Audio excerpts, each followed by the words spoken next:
ini matematika. Sekarang Keiko belajar dulu ya. Ya. Mama setelin ya. Ya. Perhatikan. Halo anak-anak, selamat Makasih, pagi. kasih salam. Bersama Ibu Leni. Ya, apa kabar kalian? Semoga sehat selalu ya. Sekarang virus coronanya belum hilang, jadi kita masih tetap belajar di rumah ya. Harus tetap semangat. Oke, hari ini kita mau belajar Mama ambil minum dulu ya, ya. matematika. Kita belajar tentang mengenal bangun datar. Ya, kira-kira bangun datar itu ada apa saja ya? Ya, betul. Ada segitiga, persegi, persegi panjang, dan lingkaran. Nah, sekarang kalau segitiga itu seperti apa ya? 4 sisi yang sama. 1, 2, 3, 4. Berikutnya Loh. ada persegi Oh, main? panjang. Nah, Bosan? persegi panjang itu seperti Belajarnya ini. bosan. Ada lebar Kenapa? dan ada panjang. Yang Capek? pendek ini Bosan? disebut Belajar dulu baru main. dan yang panjang ini disebut panjang. Kenapa? Nah, Nggak suka kah pelajarannya atau gimana? beda dengan panjang. Suka kok, kenapa nggak diperhatikan? Lingkaran. Hah? Nah, kalau lingkaran Bosan? seperti ini. Lihat Mama. ini ya. Hah? Sekarang coba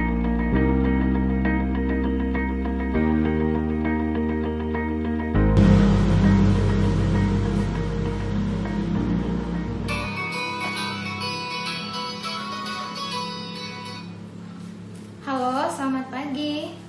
Dengan siapa ya? Halo, selamat pagi Bu Leni. Ya pagi, Ibu. Saya mamanya Keiko. Oh iya, Mama Keiko ya. Ada yang bisa dibantu, Mam? Enggak Bu, saya mau curhat aja sedikit. Iya, ini loh Bu, masalah daring ini. Kapan ya, sampai kapan gitu loh? Ya kalau untuk wabah ini kita nggak tahu ya kapan berakhirnya, Mam. Karena namanya musibah. Kita hanya berharap dan berdoa semoga wabah ini segera berlalu. Enggak, masalahnya anaknya stres, saya yang ngajar juga stres Bu.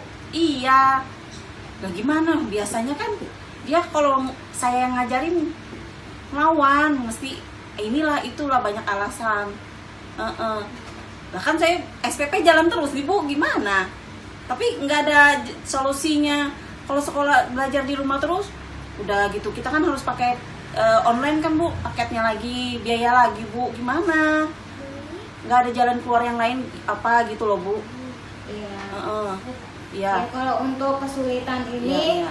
kami sebagai guru memahami karena banyak juga yang mengeluh seperti ini.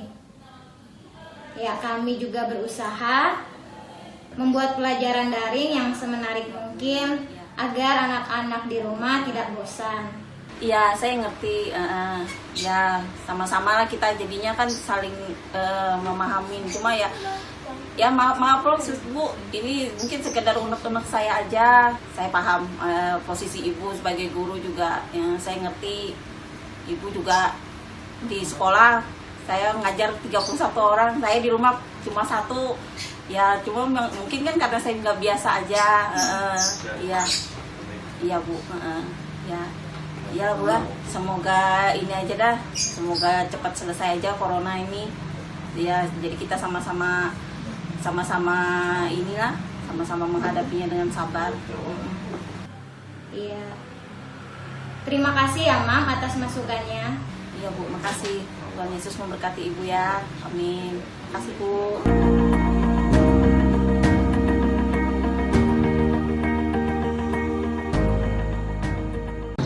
Bapak Ibu, saudara-saudara yang terkasih, di tengah situasi pandemi virus corona saat ini, kita memang sangat prihatin dengan berbagai situasi yang terjadi, teristimewa dengan darurat kesehatan yang melanda seluruh dunia, termasuk Indonesia.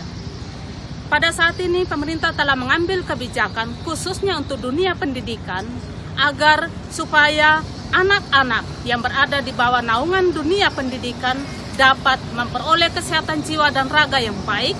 Maka cara yang ditempuh pemerintah untuk saat ini selain di dunia pendidikan maupun non-pendidikan adalah mengambil cara physical distancing dengan tujuan adalah supaya masyarakat, khususnya anak-anak, para pemangku pendidikan dapat memperoleh kesehatan jiwa dan raga dengan cara terhindar dari wabah ini dengan melakukan social distancing. Cara yang berikutnya yang ditempuh oleh pemerintah adalah dengan belajar di rumah. Ambil kegiatan ini dengan baik kepada Bapak dan Ibu, kepada anak-anak didik kami untuk sungguh-sungguh menggunakan kesempatan ini dengan baik. Tujuan pemerintah adalah demi kebaikan bersama, kesehatan, dan juga supaya kita terhindar dari wabah yang sungguh jauh dari harapan kita dan tidak kita inginkan itu terjadi di masa depan kehidupan manusia ini. Karena itu, dengan belajar di rumah, kami dari Lembaga Pendidikan Katolik sangat mendukung apa menjadi harapan pemerintah dan juga menjadi harapan Katolik untuk sungguh-sungguh bisa terhindar dari wabah yang mengancam ini. Semoga dengan belajar di rumah, Bapak dan Ibu serta guru-guru sungguh-sungguh dapat memperoleh manfaat yang baik. Kita ambil segi positifnya.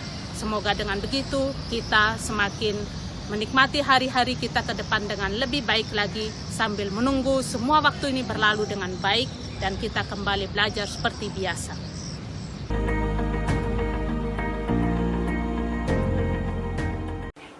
Salam sehat, cerdas, berkarakter. Ayo belajar di rumah. Bila ditanya soal tantangan bagi kepala sekolah saat ini, menurut saya pribadi dan tentu rekan-rekan kepala sekolah yang lain, situasi sulit sekarang ini merupakan tantangan yang mendewasakan dan sekaligus meningkatkan kualitas pendidikan kita. Selama wabah Corona-19, di semua sekolah yang dikelola oleh Yayasan Katolik di Keuskupan Banjarmasin melaksanakan pembelajaran sesuai edaran Menteri Pendidikan, Gubernur, Wali Kota, Dinas Pendidikan, dan Yayasan. Kegiatan belajar mengajar dilaksanakan dengan pembelajaran dalam jaringan atau pembelajaran daring. Selama ini, dalam pembelajaran daring memerlukan kolaborasi yang efektif dari berbagai pihak tentunya, terutama dari para guru, orang tua, dan siswa. Sebagai kepala sekolah, tantangan terbesar adalah bagaimana mewujudkan kolaborasi efektif antara guru, siswa, dan orang tua. Kolaborasi efektif akan terjadi kalau kesulitan-kesulitan yang ada bisa kita atasi bersama-sama. Kesulitan-kesulitan yang muncul selama ini misalnya saja, pertama, adanya ketimpangan teknologi antara sekolah di kota dan daerah. Kedua, keterbatasan kompetensi guru dalam pemanfaatan aplikasi pembelajaran. Ketiga, keterbatasan sumber daya untuk pemanfaatan teknologi pendidikan seperti internet itu sendiri. 4, relasi guru, orang tua, dan juga murid dalam pembelajaran daring yang belum terbiasa sampai saat ini. Kesulitan-kesulitan ini merupakan tantangan sekaligus kesempatan untuk kita berubah dan mengembangkan sistem pembelajaran kita supaya semakin berdaya guna. Apa yang terjadi sekarang ini Sungguh menantang kita tentunya untuk berkembang. Situasi sekarang ini menuntut, pertama, semua guru untuk selalu belajar mengatasi persoalan, misalnya bagaimana kita bisa mengajar secara online dan menggunakan media penunjangnya. Kedua, menggunakan teknologi informatika secara benar untuk mewujudkan tujuan pendidikan itu. 3. Mengatasi ketimpangan jaringan digital baik di kota dan daerah. Bapak, Ibu, saudara-saudari dan anakku yang terkasih, itulah beberapa hal yang menjadi penentu terwujudnya sistem pendidikan yang berdaya guna bagi siswa, guru, kepala sekolah, orang tua, dan kita semua. Situasi yang ada tidak boleh melumpuhkan kita, tetapi harus membuat kita optimis untuk membangun kreativitas, mengasah kemampuan siswa kita, dan meningkatkan kualitas diri dengan perubahan sistem, cara pandang, dan pola interaksi kita dengan teknologi. Terima kasih. Tuhan memberkati kita semua.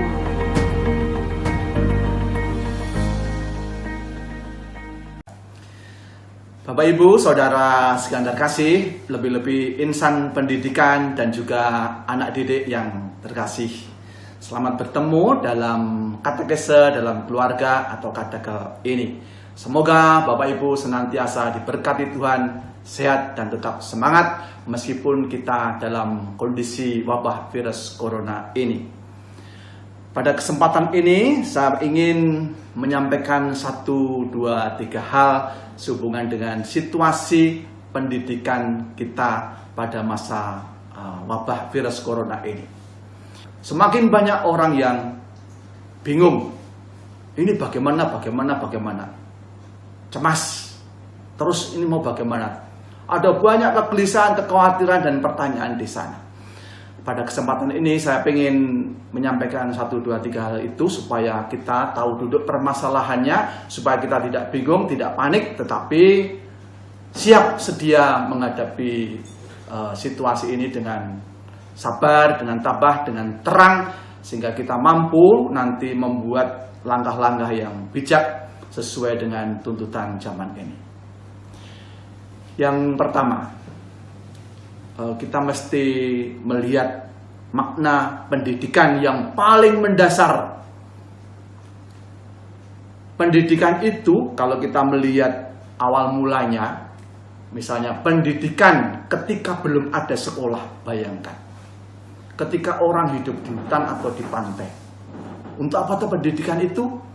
Pendidikan itu utamanya pengen membekali, membangun manusia itu supaya ia bisa hidup, mencari pangan, mencari papan, mencari sandang, mencukupi kebutuhannya. Dan tidak hanya itu, dia mampu memperkembangkan diri sehingga di tengah masyarakat ia bisa berperan.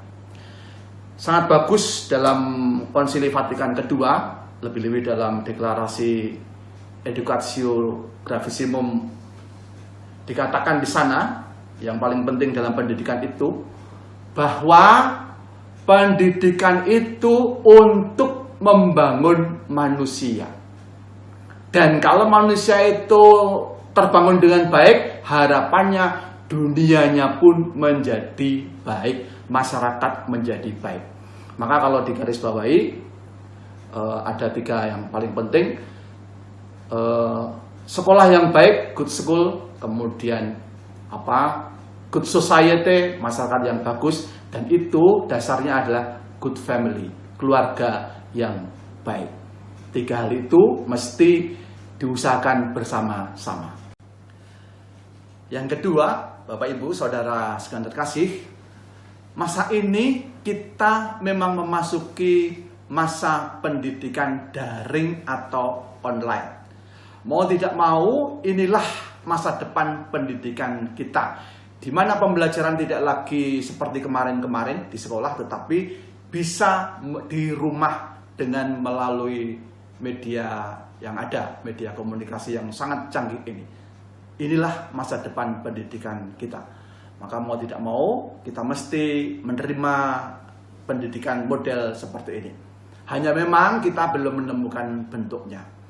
Baiklah, kita melihat bagaimana sekolah daring online ini kalau dibandingkan dengan sekolah formal yang kemarin.